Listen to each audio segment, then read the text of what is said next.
Salut ma Rachel. Georgie à l'appareil, bah écoute, hein, ça va, hein, je suis pas un grand fan des jours fériés, enfin plutôt de leur origine, mais bon, ils ont le mérite que bah, le matin, tu peux te balader, entendre les oiseaux chanter, prendre ton casque, faire tes petits étirements, ton petit tai chi en écoutant la musique de ton choix, sans forcément avoir la pression d'aller au boulot derrière. Donc ça c'est plutôt cool. Écoute, j'en ai profité, tu sais que c'est une période de l'année particulière pour moi maintenant. Donc, bon, j'ai dû lutter un peu contre tous les mauvais penchants du Georgie qui aurait tendance des fois à se replonger dans le passé, le machin et tout. Mais là, on va pas parler de passé du tout. En fait, là, il y a un présent. Là, on est venu ici pour parler saucisse. Hein. On n'est pas venu pour raconter nos vies. Donc voilà. Nous sommes le 11 mai, 11 mai 2024, et le 25, donc dans 2 semaines, Leinster-Toulouse, finale de H-Cup. Les saucisses ont déjà commencé, là les saucisses sont en train de cuire, et donc on fait la vidéo avant que tout le monde commence à se lancer des saucisses dans l'emballage final, dans la semaine qui va précéder le match. Donc bon, bah d'un côté on a, voilà, Toulouse, je vous ai déjà raconté la formidable capacité des Toulousains à se mobiliser sur les grosses échéances, à base de vous êtes nos ennemis, tout ça, même se créer des ennemis, etc. Enfin, se créer des motivations extrinsèques. Hein, on se rappelle, enfin extrinsèques, peut-être pas extrinsèques, mais voilà, il paraît que pendant le Covid, Exeter, ils ont installé le vestiaire des Toulousains dans une tente et pas dans un vrai vestiaire. Ça, le Toulousain, il a mal pris, tu vois. Le Toulousain, il est performant au mois de mai. Le mois de mai, c'est le festival de Cannes, donc le Toulousain, tu lui mets un tapis rouge. Donc là, Hugo Mola, il arrive, il fait ben oui, on est mâché par le précédent match, le Racing s'est bien défendu. Il parle pas comme ça, hein, je suis désolé. Mais c'est Exeter qui vient. Ils nous ont fait nous changer dans des tentes. Voilà, il faut savoir que nous, dans nos compètes du dimanche, il y avait même des époques où le vestiaire, c'était le bord du terrain en fait. C'est aller te cacher derrière les 3 arbres, les 3 arbres derrière. Il y avait tous les voisins, ils pouvaient mater ton boule, il n'y a pas de souci. Hein. Bon, on se changeait, c'était cool, on allait jouer. On allait s'échauffer. Donc voilà, c'est le genre de trucs qui font doucement rigoler. Mais en face, attention, parce qu'il y a les saucisses de Toulouse sur lesquelles je disserte abondamment. Mais en face, attention, t'as le Leinster, t'as l'Irlandois. Et voilà, là en ce moment, il y a tout un narratif. Tu vois, les Irlandais, on avait dit, hein, Johnny Sexton et tout, l'élimination, le fait qu'on était super contents. Bon, mais il se trouve que là, ils se relancent, hein, parce que mine de rien, tu regardes Leinster, c'est la grosse équipe du championnat des blagues, là, United Rugby Championship. Mais 2022, ils sont pas titrés. 2023, ils sont pas titrés. Le Munster était pas d'accord. 2024, on ne sait pas encore. Entre-temps, il y a La Rochelle qui déboule sur 2 finales, une à Marseille, une à Dublin, et qui prend le dessus sur eux. Il y a cette élimination en quart de finale de Coupe du Monde. Donc en fait, les joueurs du Leinster, ils ont pas des casseroles, mais ils ont quand même la valise, elle est pleine de regrets, elle est pleine de finales perdues, de titres loupés. Et donc là, en fait, ce qu'ils sont en train de nous montrer, c'est que Johnny Sexton est parti, d'accord, l'ange légendaire, le Captain Marvel, Captain America, Captain Irish. Hein, on sait à quel point dans la psyché irlandaise, le poste de numéro 10 est important. On en a déjà parlé, ça aussi. Sa succession a l'air d'être bien gérée, digérée. Le fait qu'il l'ait annoncé en amont, on avait dit que ça participait peut-être à... Alors, c'était pas une fontaine de jouvence, mais que ça a participé à un meilleur rayonnement de Johnny sur le terrain, hein, qui a été quand même assez incroyable, qui a été assez incroyable dans sa vision du jeu, dans sa gestion sur les 3 dernières années de sa carrière. Et en fait, mine de rien, ils arrivent à avancer sans lui. L'Irlande prend un 6 nations. Le Leinster domine de la tête et des épaules dans son championnat. Enfin là, ils sont à touche-touche avec Glasgow en première position de leur championnat. Mais voilà, ils ont su faire le truc. Mais Le 15 d'Irlande va en Afrique du Sud en juillet. Le Leinster joue contre Toulouse. Enfin, c'est peut-être deux trucs différents. Peut-être que je devrais faire comme ça. Et donc là, il y a tout un truc. Il y a des anciens joueurs qui viennent. Il y a Gordon Darcy. On l'adore. On l'adore. Puis il a joué le même poste qu'Orlando et moi. Donc forcément, on écoute ce qu'il dit. Le mec est là. Oui, mais vous comprenez. Irlande, Afrique du Sud, c'est l'équipe du peuple contre l'équipe championne en titre. Tu vois, c'est les champions du peuple contre les vrais champions ou contre les champions du monde. Enfin, je sais plus comment il l'a tourné, mais genre, tu sais, il y a un petit côté Robin des Bois. Tu vois, on va voler aux riches, on va redistribuer aux pauvres. Et ça, en fait, ça saoule parce que les Irlandais, ils ont investi massivement dans leurs équipes. Ils ont vraiment tiré profit. Parce qu'à la base, la Ligue Celt, tout ce qu'on connaît, leur championnat, ils y étaient pas. D'accord ? C'est les Écossais, les Gallois qui disent bon, vas-y, on va mixer un peu nos championnats. Le sport est en train de devenir pro. Il faut qu'on monte des structures. Et puis après, tu vois, ils se greffent là-dessus. Et un championnat de province, ça correspond parfaitement. Ça correspond parfaitement, on va dire, à l'histoire géosportive de l'Irlande. Et donc voilà, le championnat il est un peu fait pour eux. Puis ils ont intégré leur derby interprovince dedans et tout, etc. Enfin un truc magnifique. Ils ont réussi à en faire une plateforme. En fait là, leurs 4 équipes, leurs 4 franchises professionnelles, ils ont réussi à en faire une super plateforme pour le 15 d'Irlande masculin. Ensuite, ils ont fait venir Joe Schmidt, un néo Z, actuel entraîneur des Wallabies. On en parlera. Voilà, le jour de mes 40 ans, tu vois, quand la tournée des Lions en Australie se précisera. Et donc, voilà, ils font venir des mecs, genre de Nouvelle-Zélande, ils les repèrent. Les gars qui sont, tu vois, qui ont un potentiel incroyable, mais qui, bah, tu sais, en Nouvelle-Zélande, le potentiel incroyable, il est partout. Donc, en fait, ils font venir des mecs. Donc, à des postes clés, tu vois, Jamison Gibson Park, c'est pas un mec de Kilkenny. Jonathan Lowe sur l'aile, qui est avec son pied gauche est capable de renverser, de perturber l'occupation adverse. C'est pas un mec de Galway, c'est pas un tribesman. Voilà, CJ Stender, excuse-moi, il est pas né dans le comté de Roscommon. Roscommon. Tu vois, il est voilà, il est né dans le comté d'Afrique du Sud où il est né. J'ai pas la fiche. Rachel, tu fais pas des fiches. T'as une petite à t'occuper. Vous êtes en train d'emménager. Enfin voilà. Donc désolé. Et voilà, ils ont investi. Ils tirent les ficelles de plein de trucs. Mais vraiment de plein de trucs. Ils font tout ce qui est possible pour gagner. Et puis Leinster, attention, parce que là, je te parlais des Irlandais. Mais Leinster, les mecs qui sont là, comme ils ont plein d'internationaux sous contrat. En fait, il y a un système de redistribution de la maille, d'accord. À ce niveau-là, plus tu as d'internationaux et plus tu gagnes d'argent. D'accord. En gros, c'est vraiment le concept du système. Sans rentrer dans les détails, ils ont plein d'internationaux. Ils ont le bassin de population le plus gros en Irlande. Donc forcément, voilà, ils attirent des mecs. Ils font un travail de scouting incroyable. À l'étranger, en Irlande, machin, il y a beaucoup de joueurs que tu vas voir sous le maillot du Munster, sous le maillot du Connacht ou sous le maillot d'Ulster, qui sont passés par le système de Leinster. Et donc quand ils n'ont pas franchi le cut de l'équipe première, eh ben, ils filent. Ils filent dans d'autres provinces. Donc, et donc le Leinster, voilà, avec ça, il a de l'argent. D'accord. Son pilier droit remplaçant, c'est un international samoan, à la Toa. D'ailleurs, à la Toa, pardon. Oui, tu aurais... Oui. Le déblayage là, à la 78e de la finale contre la Rochelle l'an dernier. Espèce de missile air-sol.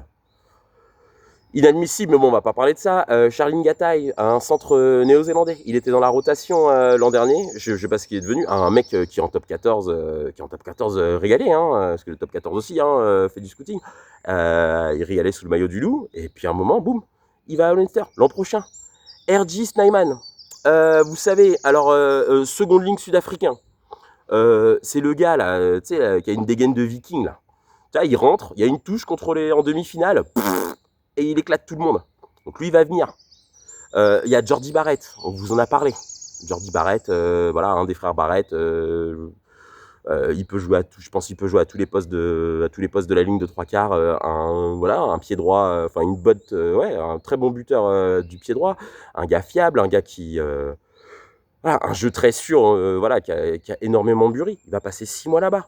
Ces mecs-là, RG, Snyman, Jordi Barrett, ils vont pas les payer en isostar et en ragoût de mouton.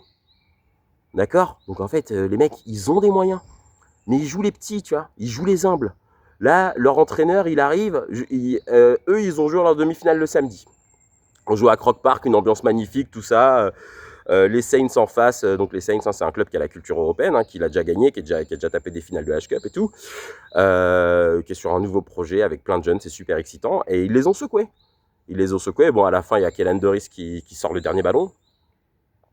Boum, fête incroyable. Le lendemain, il y a la demi-finale de Toulouse. Et après, tu as Léo Cullen, il arrive. Donc Léo Cullen, c'est un ancien joueur du Leinster, qui est désormais leur directeur sportif ou manager, je ne sais plus trop comment il appelle. En plus, ah oui, ils ont un staff, voilà, en termes de staff, c'est... Ils ont... Je crois qu'il y a un responsable coupon, mais il faudrait vérifier. Fais des fiches, Rachel, fais des fiches. Et donc, voilà, lui, il est là. Oui, alors vous comprenez, au tout début du sport pro, c'est Toulouse qui a mis les standards en place, vous avez vu, les routines qu'ils avaient, le jeu qu'ils déployaient, enfin c'est incroyable. On a longtemps eu la sensation de leur courir après. Voilà, tu sais, la façon de dire, écoutez, voilà, le club historique c'est Toulouse, c'est pas nous. Bon, mais oui, pourquoi pas. Donc les mecs, tu vois, ils font genre, on est des petits, on fait nos trucs dans notre coin, voilà, et tout. Non, non, non. Non, non, non, les gars, votre vrai désir, c'est être les numéros uno. C'est être les numéros uno, c'est rouler sur tout le monde. C'est rouler sur tout le monde. Essayez en sorte de capter tout ce que vous pouvez capter pour rayonner derrière. Allez pas nous chanter des chansons. Voilà. Et en face, bah, t'as le Stade Toulousain. Magnifique. Qui est en finale. Et bah, le match, effectivement, le match contre le Racing en 8e de finale, de tes propres dires et de ceux de Jean-Michel, moi je l'ai pas maté, je devais être avec mes gosses à ce moment-là. Un truc incroyable. 31-7, enfin domination de tous les instants, sublime. Ensuite, il y a Exeter qui vient. Ils nous ont fait dormir dans des tentes pendant le confinement, c'est inadmissible. Boum, 61 points. Voilà, un truc, voilà, moche et cochon. Voilà, donc tu te dis, waouh, c'est le gros Toulouse qui revient. En top 14, la période des doublons, elle a été très bien gérée. Ils sortent des jeunes, hein, t'as vu, le 3 quarts centre, Paul Coste. Incroyable, Castro Ferreira en 3e ligne, j'ai pas le prénom, je crois que c'est Matisse, mais je suis plus sûr du tout. Qui lui aussi, qui est champion du monde du vin et qui performe, mais à fou qui sont allés chercher en Australie, qui lui aussi, alors pour lui c'est un très gros match. Il aurait dû obtenir sa première sélection avec les Bleus contre l'Irlande au dernier tournoi de destination, blessure au dernier moment. Et là, finale contre le Leinster, donc là je pense lui dans sa tête, il va faire un gros match. Lui, voilà, il faut lui susurrer des mots doux. Emmanuel, vas-y, d'accord. S'il y a un Emmanuel à qui je veux susurrer des mots doux, c'est bien Emmanuel Méafou. Hein. Les autres, voilà. L'autre, je l'appelle Jean-Manuel maintenant. Donc, voilà, il y a tout un truc. Il va y avoir tout un tas d'histoires, de folklore autour de, pas de folklore, mais tout un tas d'histoires, de revanche, de récits personnels, d'émotions, tu vois, que les mecs vont porter sur leurs épaules et envoyer au public pour que le public réponde présent. Et dans un jeu de je suis pas favori et machin. Donc voilà. Donc c'est-à-dire les deux équipes vont jouer sur le registre de la saucisse. Et voilà, après sur le terme du rugby, voilà, hein, sur la demi-finale sur Facebook, certains ont pu me le dire, j'ai été très très très très très critique à l'égard du stade. Donc il faut bien que tout le monde comprenne que ça c'est une position qui est partagée au sein de l'équipe. Vous avez vu un peu nos revirements, puisqu'on est parti d'une défense, d'une communication. On est à la défense de Fabien Galtier, l'équipe de France qu'elle a fait, c'est beau, machin. Il y avait énormément de pression, ils l'ont porté. Il y avait un contexte, en face l'adversaire, surpuissant, cérébralement, stratégiquement incroyable, qui a su prendre l'orage et annihiler au fur et à mesure. Voilà, jusqu'à cette ligne droite de la destinée, hein, on vous a dit, Jesse Krill, André Pollard, Damien De Allende, pénalité, on vous casse la gueule. Magnifique. Et donc, voilà, après, le discours, il a mué. Il a mué. Et on est revenu sur, voilà, ça fait 6 mois que la Coupe du Monde, elle a pris ses ailes, elle est partie en Afrique du Sud, hein, d'accord. Et on est là, oui, on a été arbitré comme des petits, oui, c'est inadmissible, Ben O'Keefe, il n'est pas satisfait de sa performance. Voilà, ça, ce côté, là, c'est juste, c'est mauvais perdant. Et puis, tu sais, parce qu'après, tu vas sur Facebook, tu vas sur les différents forums, t'as les mecs, t'as des fans français, ils sont là, oui, mais non, c'est nous les plus beaux, c'est nous les plus forts, on s'est fait voler une Coupe du Monde, tout ça, machin. Enfin, tu vois, il y a tout un discours, mais voilà, les gars, acceptez-le. Ce match, revoyez-le sans les lunettes de l'amour. Même nous, ça nous a coûté de retirer les lunettes de l'amour parce on avait envie d'y croire, on y croyait. Et puis cette équipe, elle est belle. Elle est belle, pas seulement parce qu'elle est française, juste parce qu'elle est belle. De toute façon, il y a une équipe, tu mets Romain Ntamak au milieu, elle est belle. Et là, bon, il n'était pas là. Mais bon, on n'est pas là pour parler de ça. Mais ce que je veux dire, c'est que ce côté-là, oui, on nous a volé des trucs. Voilà. Alors, le côté, l'arbitrage nous a encore mis une saucisse, etc. Non, les gars. Non, les gars, il y a plein de moments, Ben O'Keefe, il siffle pas. Hein. Il y a plein de moments, on est à la limite de la régule. Ben O'Keefe, il fait non, ils sont en train d'avancer, vas-y. Vas-y, il y en a un, il y en a un, il rentre sur le côté. C'est pas grave, c'est pas grave. Il génère de l'avancée, fluidité du jeu. Voilà, donc bon, et puis les pénalités qui sifflent pour les Sud-Africains, y sont aussi, voilà, ça joue. Donc tout ce côté-là, nous, si les gars, vous n'êtes pas capables de perdre, si vous n'êtes pas capables sportivement de reconnaître que vous êtes tombé sur plus fort, qu'il y avait tout un contexte et qu'il y a des choses peut-être qu'il faut faire autrement, amener autrement, peut-être que, voilà, peut-être des choses dont il faut s'inspirer chez les autres, hein, et bah prouvez, mettez 70 points à chaque match, d'accord? Et là, nous, on sera impressionnés. Là, maintenant, nous, ça nous impressionne plus. On veut juste vous voir avec des photos des coupes et pouvoir après regarder les matchs et dire, ouais, là, ils ont été ci, là, ils ont été ci, là, ils ont été ça. La demi-finale Toulouse-Queens, excuse-moi, Rachel, je sais que tu es fan du Stade Toulousain, il y a des trucs qui ne se reproduiront pas lors de la finale contre le Leinster. Genre, bonjour, je suis talonneur des Harlequins, je lobe mon alignement 2 ou 3 fois en première mi-temps, et les 3 quarts toulousains peuvent lâcher les chevaux. Mais ça n'existera pas contre le Leinster. À quel moment Chian il lobe son alignement? À quel moment Keller il va lancer des trucs comme au frisbee ou des passes de quarterback en touche? Jamais, jamais, jamais. À quel moment ensuite? Il y a un moment, les Queens, oh, c'était magnifique parce que Toulouse remettait sur le truc. Enfin, avait possession du ballon. Je sais plus si c'était sur un renvoi ou sur une relance. Enfin bon, sur un truc. Et le Harlequin, il se pèle le cul. Il récupère le ballon. Il a un ballon de récup. Et là, je sais pas pourquoi, le Harlequin, il est pas totalement déployé sur l'aile. Et il va droit dans la gueule du lion. Et là, il y a le contre ballon de récup. Donc là, alors déjà, Toulouse, les ballons de récup, ils adorent. Mais quand tu récupes un ballon de récup de l'équipe adverse, bah essaie de Movaka au bout avec une maîtrise. Alors, la maîtrise toulousaine sur cette phase-là, elle est admirable parce que bon, après, il y a des mecs qui stoppent encore qui défendent la ligne des Queens. Et voilà, ils arrivent à faire rebondir le jeu pour aller à l'essai. Et ça a été le cas aussi sur le 4e et le 5e essai qui sont aplatis par Antoine Dupont.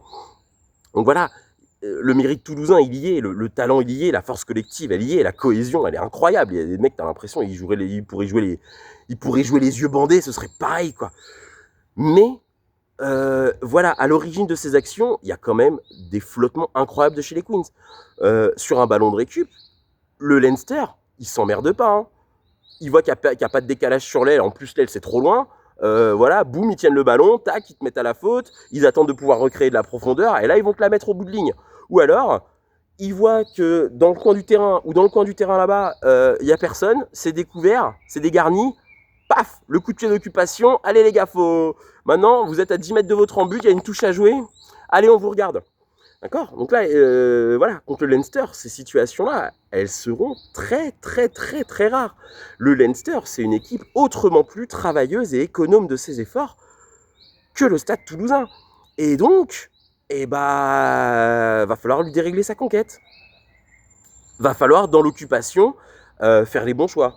Je pense que Toulouse en est capable. Je pense que Toulouse sait préparer ça. On l'a déjà vu. Hein. Vous vous rappelez la finale de Top 14 2021. Toulouse, ils ont beaucoup de blessés. Ils ont des gars qui se sont tout mâchés du doublé, Maxent, etc. Voilà. Romain Ntamak bah oui, il était blessé puisqu'il avait pris un... Il avait récolté. Il fut victime d'une commotion cérébrale en demi-finale. C'était l'UBB en 2021, Rachel. Je vois ta gueule, oui, oui. C'est celle où Christophe Furios, avait pleurniché et qu'il n'y avait pas de Kleenex en conférence de presse, donc il avait continué. Ah oui, oui, oh, un autre grand moment de la saucisse, ça. Donc il n'avait pas été là, et ils avaient réorganisé leur ligne de 3/4, tout ça, machin. Un plan de jeu très sobre, beaucoup de jeux au pied de la part de Thomas Ramos, qui avait très beau. Donc voilà, Toulouse est capable de s'adapter, et de toute façon Toulouse est forcé de s'adapter, puisque ce qui lui a permis de vraiment de rayonner et de régaler, puisque la fin de première mi-temps contre Harlequins, sur les 10 dernières minutes, là, après l'essai de Thibaut Flamand, mais il n'y a qu'une équipe sur le terrain. Voilà, il faudra créer des opportunités sans forcément compter sur le Leinster. Il faudra compter sur d'autres aspects du jeu du Leinster. Qu'est-ce que je voulais dire? Oui, et puis le Leinster, attention, hein, si tu laisses 20 minutes la balle comme la deuxième mi-temps contre les Harlequins, qu'est-ce qui se passe? Je suis pas sûr que tu tankes pareil que si tu laisses la balle 20 minutes aux Harlequins, même si les Harlequins marquent 2 essais. Puis après, je sais pas, ils ont fait rentrer... Ah, lui, on le déteste. On le déteste, hein, on vous prévient, on le déteste. En plus, il a pincé à Louis Jones. Tu pinces pas un Gallois. Pas quand je suis devant la télé. Et donc, lui, il arrive, Joe Marler.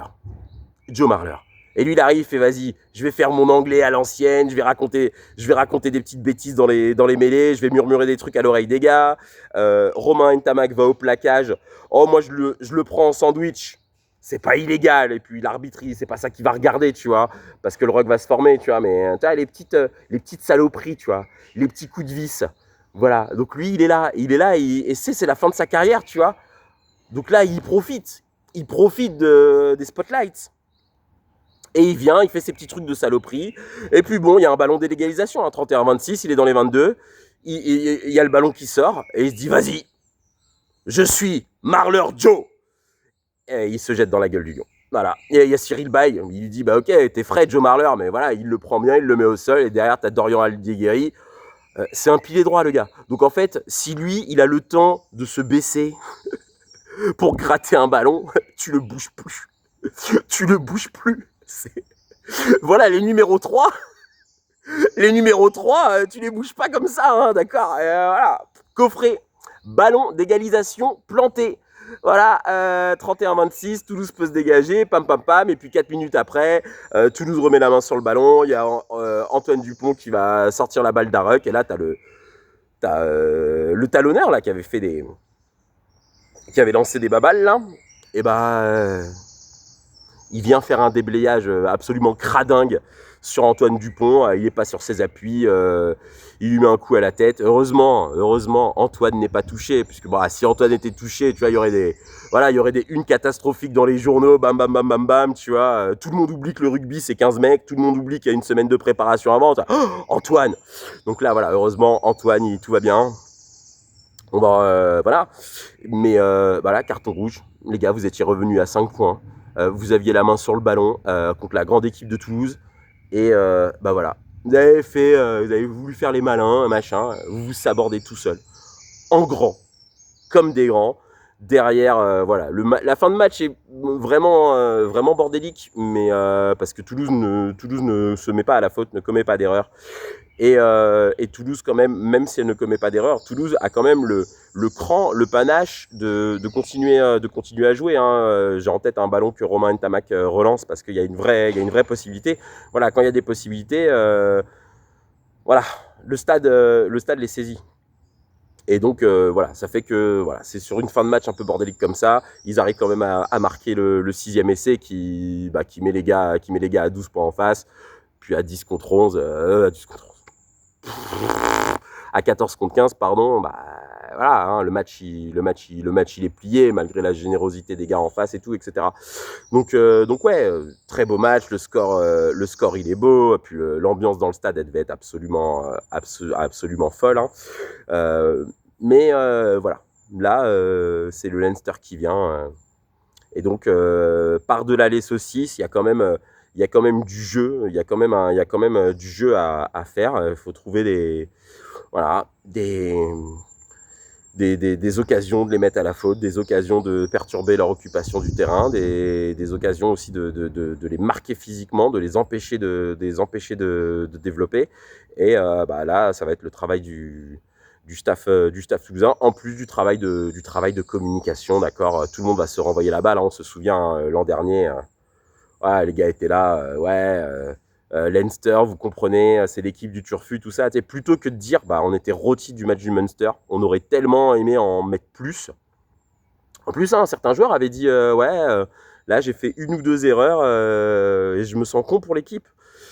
Mais le gros discours, si tu ouvrais le Midi Olympique le lendemain, si tu consultais Rugbyrama, c'était le Leinster, ils ont 60 joueurs sur contrat, c'est l'équipe du Turfu, ce qu'ils développent, on s'en inspire beaucoup, papapapapam.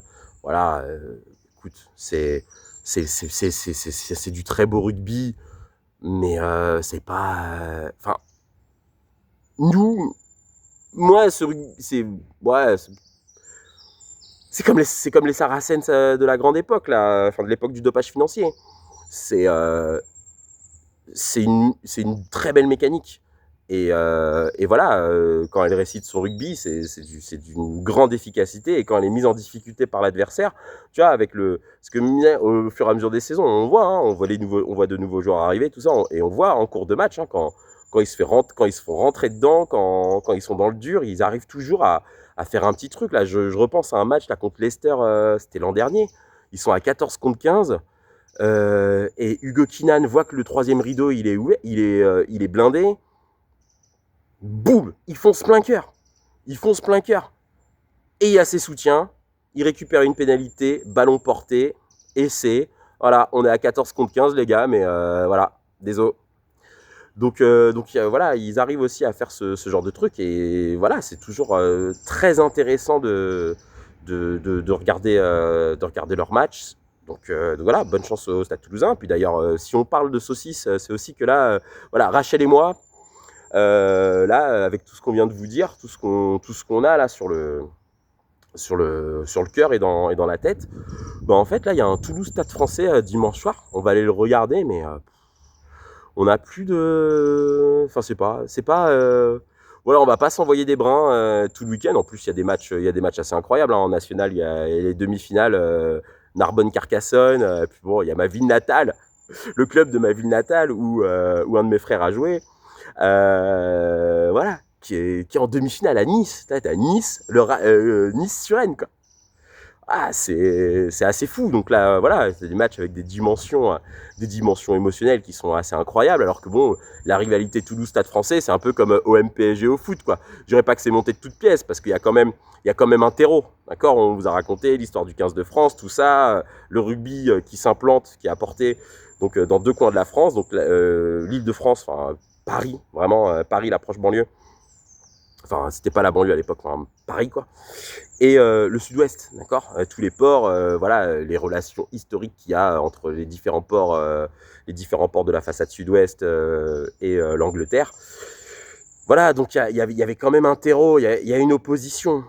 Il y a une opposition, tout ça, mais voilà, là maintenant, voilà, c'est d'un côté, tu as un club qui est immense, hein, pareil, hein, le Stade Toulousain, les mecs, ils ont un truc sur Netflix, là, ils sortent des films au cinéma, ils ont des partenariats avec des clubs aux USA.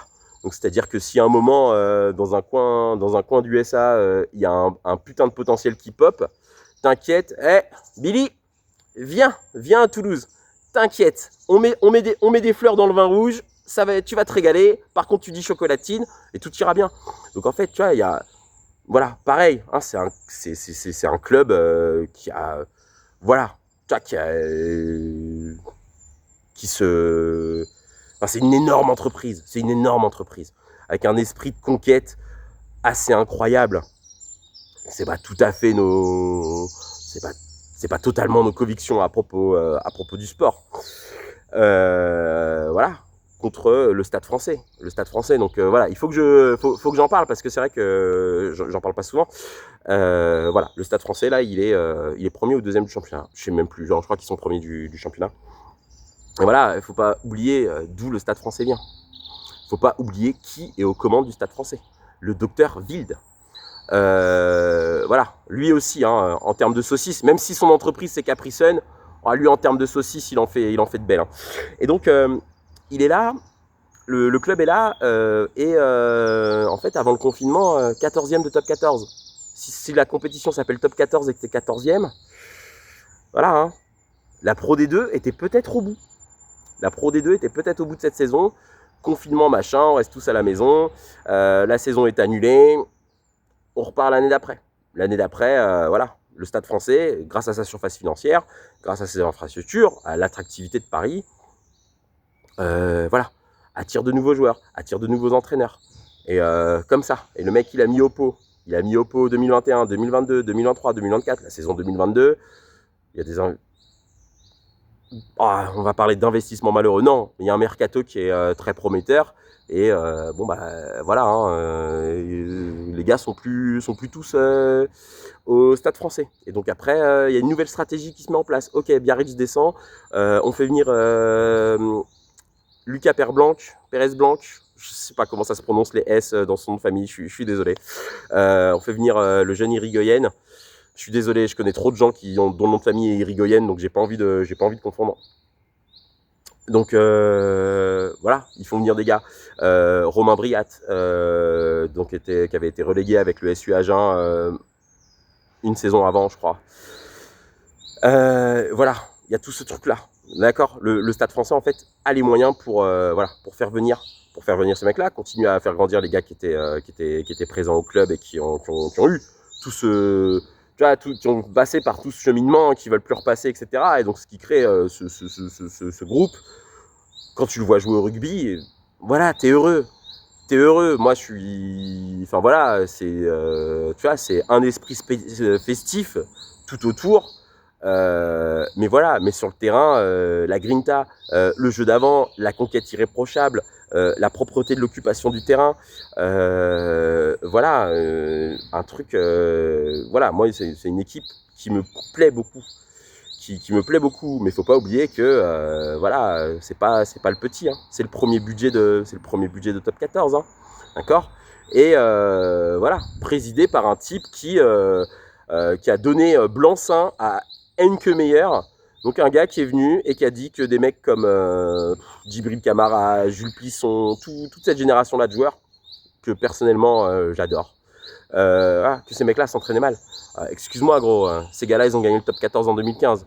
Ces gars-là, alors que le club moralement était dans une spirale très bizarre avec les annonces de fusion, machin, Thomas Savard qui présidait le club, lui ne voulait pas investir la même surface financière que Wild après lui et que Max Guazzini et toute son équipe avant. Donc je sais pas à quel point il est riche ce mec, mais tu vois, il était sur une gestion raisonnée. On fait du rugby, on a des gens dans les loges, c'est cool. Et voilà. Et là, cette équipe-là qui a gagné ces compétitions, on sait à quel point elles sont dures à gagner. Voilà, ces mecs-là, eux, ils ont dit non, c'est pas assez beau pour nous on va être le Real Madrid. Enfin, voilà, c'est des types. Voilà, ils nous inviteront pas à boire le thé chez eux, on les invitera pas à boire le thé chez nous. Donc en fait, ce qui fait que voilà, on est sur un truc où voilà, on va regarder, pas comme on va au Cinoche, mais voilà, petit à petit. Je parlais qu'on se défaisait de nos mauvais penchants, voilà, ça c'est par rapport à tout ce qu'on a en tête, voilà, d'un point de vue politique, d'un point de vue humain, d'un point de vue sociétal, bah, c'est pas vers là que vont nos... C'est pas là qu'iront nos loyautés. Ce sont des loyautés qui sont héritées, d'accord, puisque bon, bah voilà, hein, tu sais... Rachel, tout le monde est né à Muret dans sa famille, voilà, il y a des drapeaux du Stade Toulousain partout, tout le monde fait du rugby, voilà, tout le monde aime Toulouse. Et moi, pareil, quand je découvre le rugby, la Coupe d'Europe, en fait, moi je découvre le rugby en 95 à la télé. Puis après, il y a les premières Coupes d'Europe, tout ça, et voilà, et je sais, Toulouse. Tu sais, Toulouse, à un moment, voilà, c'était eux qui étaient... Ils avaient gagné je sais pas combien de boucliers de Brennus d'affilée, enfin voilà, c'était l'équipe dominante, et donc voilà... Dans ma tête, en fait, H-Cup Toulouse, ok, c'est parce que ça a été le club dominant du moment où j'ai découvert le rugby, et parce qu'il y a une présence continue, et puis ouais, moi j'aime bien Toulouse. J'aime bien Toulouse d'ailleurs dans les vidéos du tournoi Destination Féminin. Il y a un moment, je dis, moi je suis fan du Stade Tout, et il y a le lapsus, tu vois. Je fais, non, du Stade Français, c'est Rachel le Stade Tout. Donc ouais, donc là, tout ça, ça fait partie de notre imaginaire, ça fait partie de notre culture rugbystique. Mais voilà, petit à petit, on s'en détache, et là, le fait que ce soit une finale qui oppose Toulouse au Leinster, 2 semaines après un derby entre Toulouse et Stade Français, voilà, c'est une occasion de revenir là-dessus avec le maximum de tendresse possible. Hein. Voilà, je vous parlais de mes mauvais penchants. Voilà, se retourner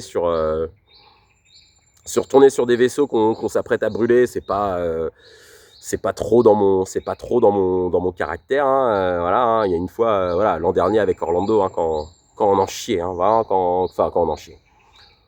On se régalait. Dès qu'on était en dehors de chez nous, on se régalait. Bon, on était chez nous 19h sur 24, mais voilà, on essayait de porter beau. Et Rachel, à un moment, elle dit, mais vous voulez pas essayer d'être doux avec vous-même? Et Orlando et moi, on n'a pas compris. Je sais pas en quelle langue, Rachel, t'as parlé ce jour-là. On était là, quoi Voilà, en même temps. Après, voilà. On a réfléchi à tout ça, et c'est vrai que t'as pas de tort, Rachel. Mais voilà. Donc ouais, vidéo un peu bizarre. Je sais pas trop ce qu'elle rendra, mais voilà, on s'apprête en fait à tirer le rideau sur la saison 2024, en tout cas en H-Cup, en national, Pro D2 d'ailleurs hier. Oh là là, mais Rachel, Béziers, Béziers c'est quelque chose, hein. Ils sont rôtis les mecs, hein. Ça fait 30 minutes qu'ils sont rôtis, hein. Ils sont tellement rôtis que les lancements en touche, c'est une passe au mec le plus proche.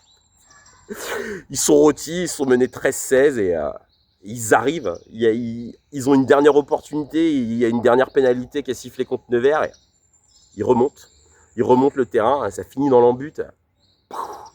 C'est ce genre de moment, c'est cool quand même. C'est vraiment cool. Ouais, le Béziers-Nevers d'hier, c'était vraiment un chouette match, puis voilà, hyper engagé. Et ouais, donc le rugby, ça reste un spectacle sportif de haut vol.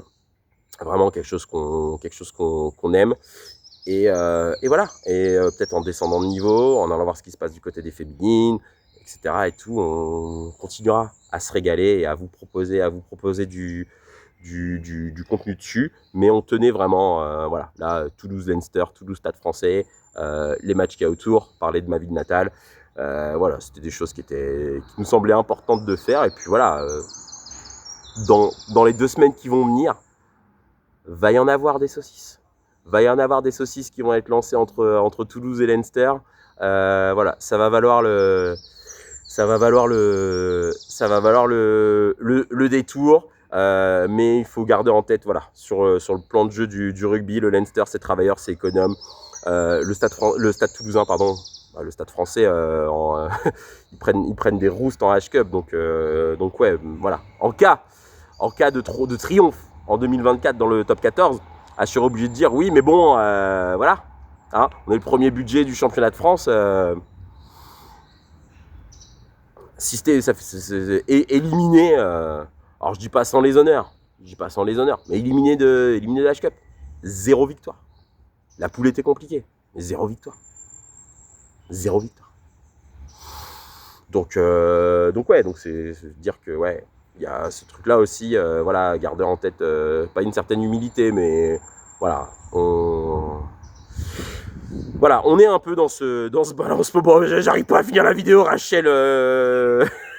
Puis là, on n'est pas sur la caméra qui a pas de batterie, qui a pas de disque dur. Là, on peut rester encore 2 heures à soliloquer. Non, on va vous dire au revoir. On vous souhaite de bien profiter de la fin de ce week-end prolongé. Si vous avez eu la chance d'avoir les jours de congé qui vont bien. Si vous travaillez, on vous souhaite beau courage.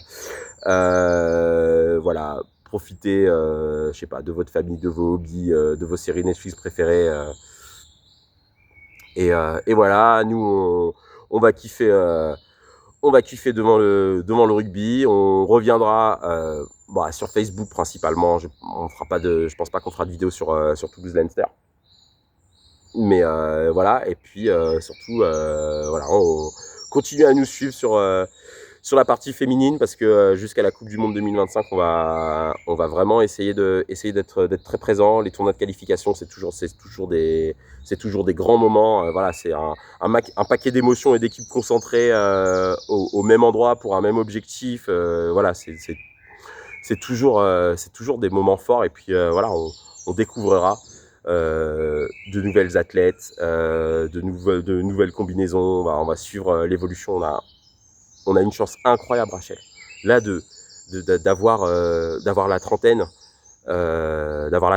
la culture sportive et rugbyistique qu'on a, et de voir l'essor du rugby féminin, l'essor de la professionnalisation du rugby féminin, d'une meilleure médiatisation. C'est voilà, on est béni. On est béni de vivre ça parce que c'est des trucs où voilà, pour nous c'est fort en émotion, c'est fort en production de pensée. Ça fait sens. Ça fait sens puisque ça fait sens en termes politiques et sociétal.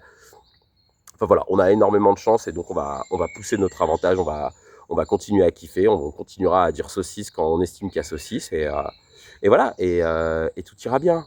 Et voilà, et plus le temps passera, et plus ce sera facile de combattre ces mauvais penchants, ou moins ce sera dur. On va voir les deux choses, ou ce sera plus doux, Rachel, j'en sais rien.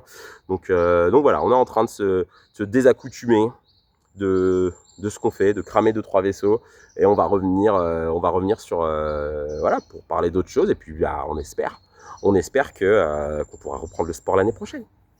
Hein, qu'on aura le feu vert des médicaments, des médocs, qu'on aura pas le feu vert du Médoc, vignoble incroyable, même si le Sud-Loire ça pète sa mère. Voilà, qu'on aura le feu vert des docteurs, et donc on pourra aussi nous, voilà, redevenir des sportifs, du dimanche, revenir sur les photos d'après-match. Ça alimentera, ça permettra de continuer à alimenter aussi le contenu. Le contenu de nos contenus. Allez, j'arrête parce que là je deviens nul à chier, Rachel. Je t'embrasse. Un gros bisou à Stéphane et Patricia. Voilà. N'hésite pas à envoyer un petit message à Orlando. Là, Orlando il est là. C'est leur phase finale aussi dans le lot là. Et là, ouais, c'est les leaders de la poule. C'est mon dernier match de la saison aujourd'hui. Orlando.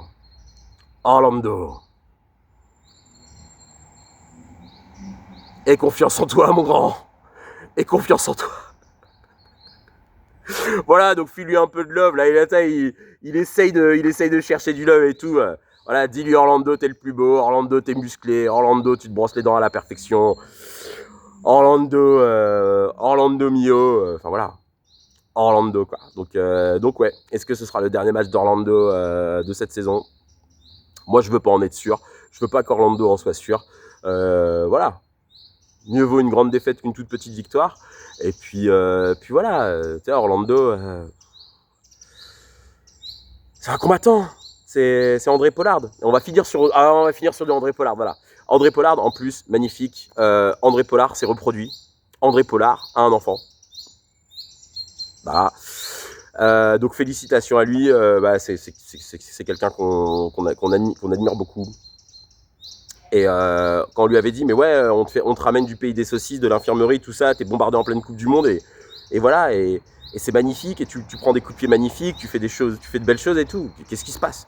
Et là, t'as André Pollard, il est là, son regard bleu acier, fixé vers l'horizon.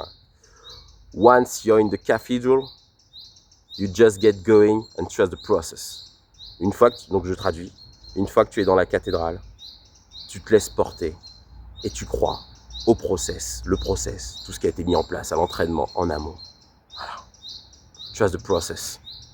Bye bye.